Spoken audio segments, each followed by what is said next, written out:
আসসালামু আলাইকুম। আমরা অনেকেই রোজা রাখি, কিন্তু কখনো কি ভেবে দেখেছি আমাদের রোজা আল্লাহর কাছে কবুল হচ্ছে কি না? আজ জানবো রোজা কবুল হওয়ার গুরুত্বপূর্ণ শর্তগুলো।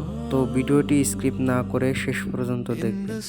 ভিডিওটি শুরু করার আগে আপনি যদি আমার চ্যানেলে নতুন হয়ে থাকেন তাহলে অবশ্যই চ্যানেলটি সাবস্ক্রাইব করে রাখবেন।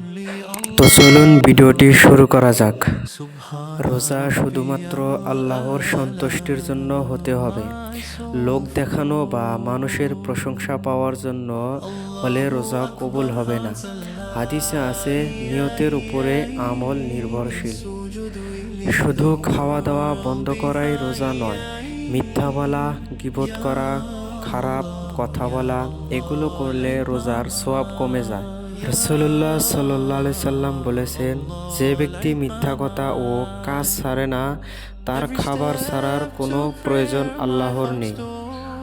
নামাজ ছাড়া রোজা পূর্ণ হয় না। রোজা রেখে যদি নামাজ না পড়ি তাহলে বড় গাফিলতি হয়ে যায়।